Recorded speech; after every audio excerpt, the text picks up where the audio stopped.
Akulira akakiiko ka UNEB Professor Mary Okakol alaze okutya ku muwendo gw'abayizi abava mu siniya ey'okuna okudda mu siniya ey'okutaano n'ey'omukaaga ogwongedde okukendeera. Wadde nga basuubira nti abamu ku bayizi bano basalawo okugenda mu matendekero g'ebyemikono, Okakol agamba nti wasaanye okubaawo okunoonyereza okw'omuggundu ku nsonga eno. Ekintu ekyo kiri mu nkola, tujja kukinoonyerezaako oba oliawo by next time bwe tuli releasing results tunaba tulina answer esinga gye tubawadde. Kyokka Okakol ategeeza nti abayizi omwaka guno bakoze bulungiko bw'ogeraageranya n'omwaka oguwedde.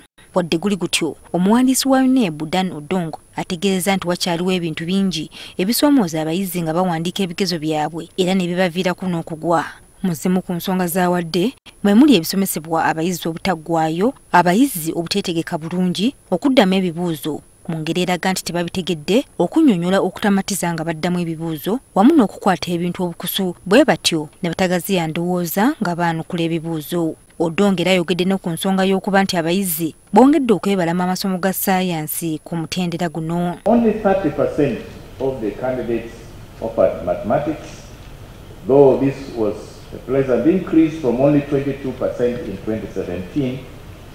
Physics decreased. In 2017, 13.8% of our candidates offered physics. That number dropped to 10.5%.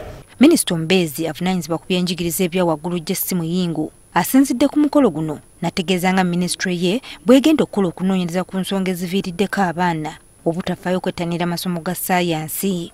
Ffe nga gavumenti tutudde butuuzi, tugenda kusala amagezi gonna agasoboka okulaba nti abaana baffe basoma ssaayansi ezitubasomesa ate nga bayita.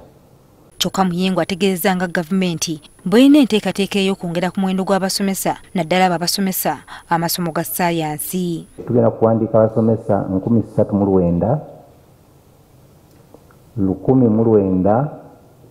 nga ba ssaayansi, 1,008 nga basomesa ba ssaayansi. Tugenda kuddamu okwongera amaanyi mu kuddamu okutendeka n'abasomesa olwedda abali mu kibiina. Joyce Nakato, NTV Akawungeezi.